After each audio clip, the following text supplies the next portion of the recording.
estranha para que ela não se assustasse. E ele vai saudá-la, vai falar um cumprimento, salve agraciada, o Senhor é contigo.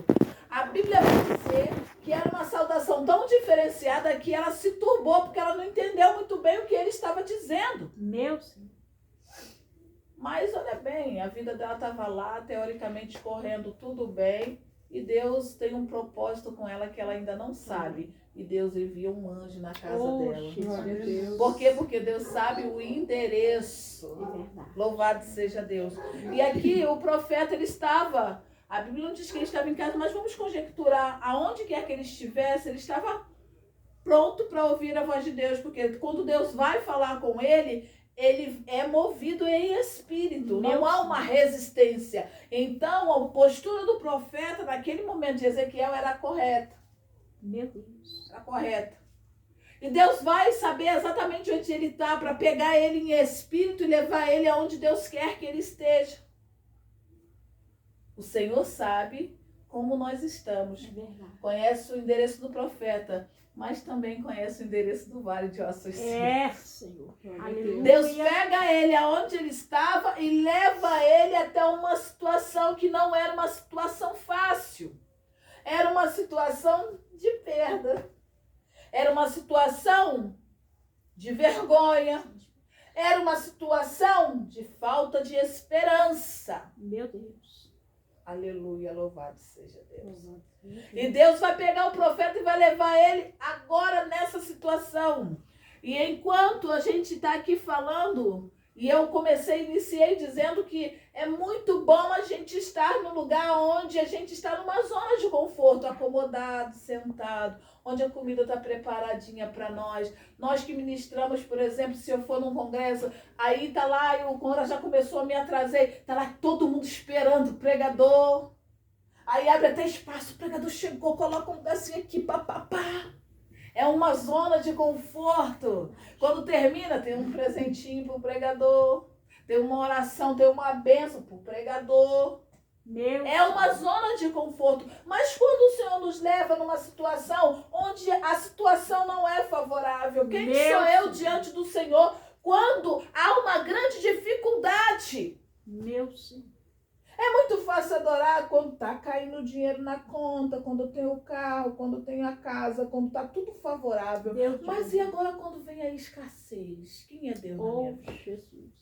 Bendito é o nome do Senhor. Verdade. E esta semana, eu vou entrar de novo em Ezequiel 37, o Senhor tem falado muito comigo a respeito de algumas coisas bem específicas. Por quê? Porque às vezes a gente ouve coisas que são um acalento para os nossos ouvidos, mas na hora de ser executado parece que não acontece daquela forma.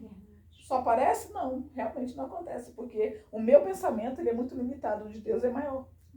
É muito maior. Enquanto o anjo visita Maria, Maria não está entendendo muito bem o que vai acontecer. Ele vai dizer assim, você vai ficar grávida. Ela vai falar, como? Não conheço varão. Como que isso vai se suceder?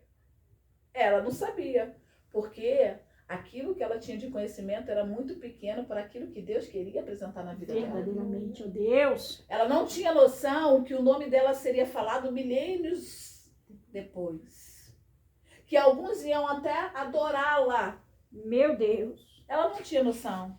Ela não tinha noção que Deus estava vivendo um projeto e estava dizendo para ela assim, cuide desse grupo de jovens. Não, ela está dizendo assim, seja mãe. Eu escolhi você para ser mãe. Para cuidar do meu projeto. O meu projeto que vai mudar a humanidade. Então estou enviando alguém à terra. E você foi agraciada porque você vai ser babá dessa criança. Aleluia. Era o filho de Deus. E ele precisava de alguém com responsabilidade e amor a Deus para cuidar dessa criança. Aleluia, Jesus. Quem somos nós no reino de Deus? Estamos prontos para um propósito de Deus?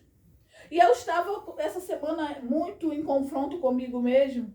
E de repente eu senti, a palavra ela flui em mim de uma forma, às vezes diferenciada cada um, né? E o Senhor começou a tocar no meu coração a respeito de da palavra dele. E vinha assim no meu coração, onde estão os meus líderes? Estava conversando até no carro a respeito.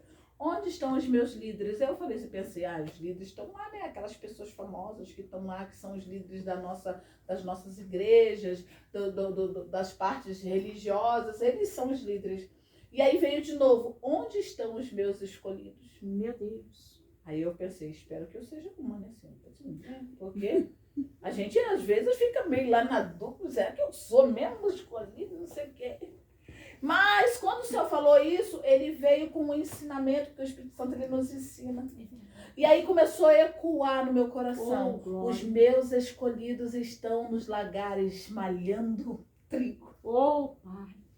Gideão estava escondido com medo dos filisteus, Meu Senhor. fazendo algo que não era para fazer em um lugar que não era apropriado para fazer, com medo de ser saqueado. Meu Senhor. E enquanto ele está lá fazendo aquilo, escondido naquele lagar,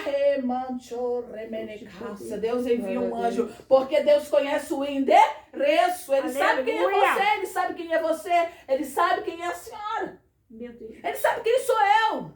Oh, Pai. Eu posso me esconder de A, B, C, D, mas dele não tem como. Então Deus manda um anjo lá e vai dizer assim, ó, você vai livrar Israel dos filhos. Ele fala, eu? Que é isso? Não. Você vai. Ah, não, então o Senhor me prova que é o Senhor. Meu Ele é um Deus. escolhido. Então ele vai fazer uma prova com Deus. E Deus, por misericórdia, vai deixar ele provar. Meu Deus. Fazer a prova. Por misericórdia, porque Deus Oh, eu estou duvidando de mim, porque se é um sentimento humano, falando, eu tô aqui, vim aqui, achei você e você está duvidando de mim. Mas não, Deus é misericordioso. Amém. Então o escolhido estava lá no lagar. Oh, Deus. Ele poderia ter talento para fazer outra coisa, mas ele escolheu estar ali, escondido, para não faltar comida dentro de casa, porque ele tinha medo de ser saqueado Meu devido Deus. à situação política daquela nação. E o Senhor continuou falando, onde estão os meus líderes? Oh, Aonde estão os meus escolhidos? Deus de poder e glória. E aí o Senhor falou assim, às vezes está num rio. Eu falei, que rio, Senhor? De que o Senhor está falando? Moisés era um líder, nasceu na casa de Joquebede, Meu Deus. um grande profeta. Foi sufocado pela sua mãe, porque toda mãe, quando quer calar a boca de uma criança, ela dá amamenta. E ele não podia gritar. Com 3 meses, a mãe entendeu que ele não ia aguentar mais, ele ia continuar chorando, porque ele estava crescendo, ele precisava ganhar voz. Então agora ela vai escondê-lo, todo o seu amor. Ela vai ali colocar um cestinho e falar, não tenho mais jeito, não tenho como eu cuidar de você, então eu vou entregar você à sorte. Meu Senhor. Ó, a Jeová. Deus que tudo pode. A irmã se move e vai para a beira do rio só olhar o cesto. Imagina a dor daquela mulher em deixar uma criança ali.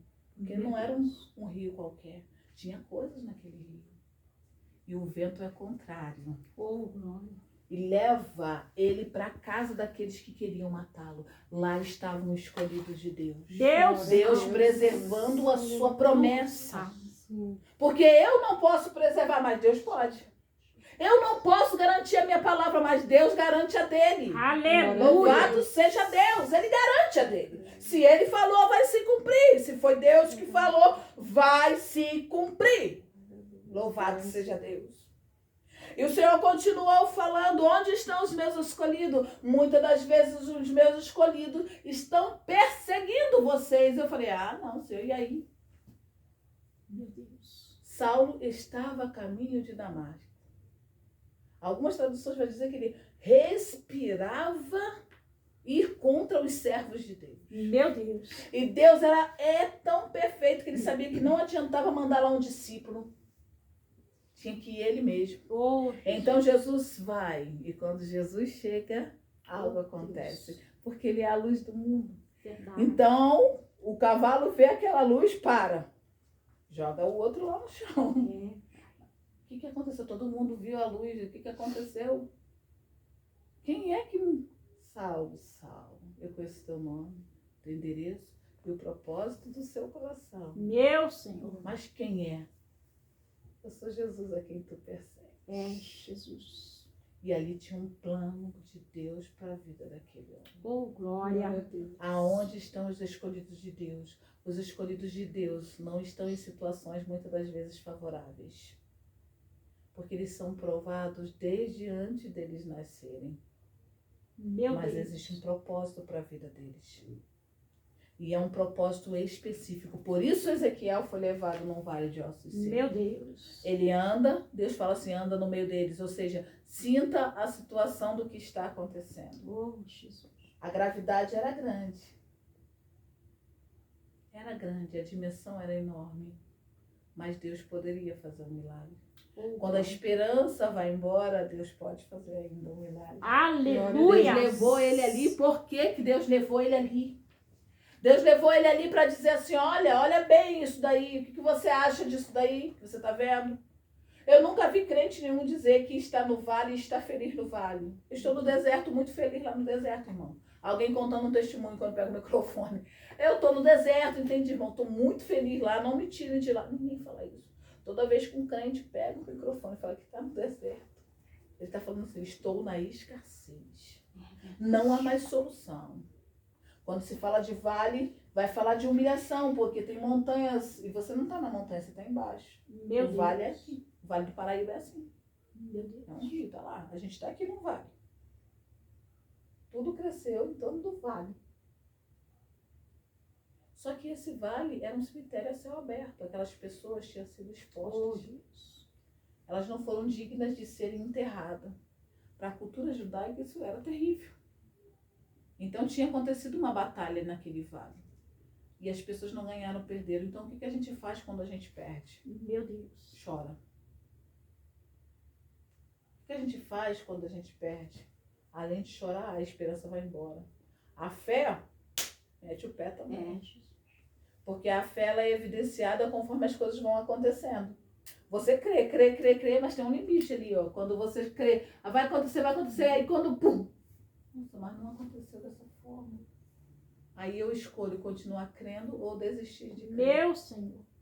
E eu tenho que perseverar em oração, como foi dito. Porque quando tudo eu deixar no altar de Deus, tudo vai se transformar. Porque Ele permanece sendo Deus. Aleluia. Aleluia. E agora Ezequiel está ali. E Deus vai falar assim, ó, profetiza. É muito difícil você profetizar na escassez. Quando a gente é confrontado, e eu estou falando de escassez, não estou falando de escassez de dinheiro, não. Estou falando de fé. Eu estou falando da gente estar cercado de gente e estar sozinho. É esse tipo de escassez. Onde as pessoas não veem que você está escasso, mas você sabe o deserto que você está passando. Falta palavras para você expressar a sua dor. Meu Deus. É essa escassez que eu estou dizendo. E agora, tá ali a derrota, a vergonha, tá ali os predadores, porque além deles terem sido assassinados ali, tinha os predadores, tá quase morrendo, mas vou levar aqui uma cabeça, um leão, por exemplo, poderia dizer, um pássaro catar um dedinho e levar lá para o seu ninho. No Rio de Janeiro, infelizmente, é um exemplo ruim, mas quando eles fazem desova no morro, o cadáver fica lá. Então, depois que ele se afasta e passa um tempo, algumas coisas acontecem bem interessantes. Primeiro, o odor, porque o corpo está em decomposição. Então, existe um cheiro desagradável. E depois, ou simultaneamente, aparecem os urubus, que são os predadores de carniça. Então, todo mundo sabe que ali tem uma carniça. E quando nós estamos expostos, as pessoas não querem estar perto da gente. Meu Deus. Todo mundo gosta de ficar perto da gente quando a gente está na glória.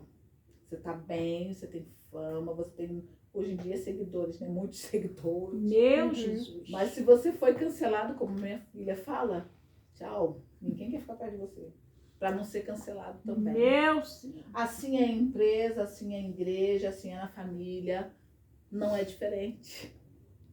Tem algum problema, dificilmente você vai ter uma roda grande perto de você. Você vai ter um ou outro que Deus levanta para estar com você. Meu Deus. Mas a primeira coisa é as pessoas se afastarem. É o cheiro da exposição. É o cheiro, às vezes, da vergonha. É o cheiro que nos afasta. Porque você não ganhou, você perdeu. Você não está com um perfume da Boticário. Você está em decomposição. Então, eu não sei como que está o coração de cada um. Mas eu sei onde está o meu vale de ossos secos. Deus de poder. Eu sei aonde está o meu vale de osso seco, que quando alguém toca naquela situação ou naquela palavra, vai doer na minha alma. Porque eu sei que ali não há mais esperança. Grande Deus. E o que reside em mim é o seguinte: adorar a Deus, adorar a Deus, adorar Aleluia. a Deus, adorar a Deus. Ele não sabia que fim ia ser aquela visão. Mas se eu pergunto para ele, poderão? Ele vai dizer, tu sabes. E Deus vai dar uma receita para ele. Vai dizer assim, qual é a receita?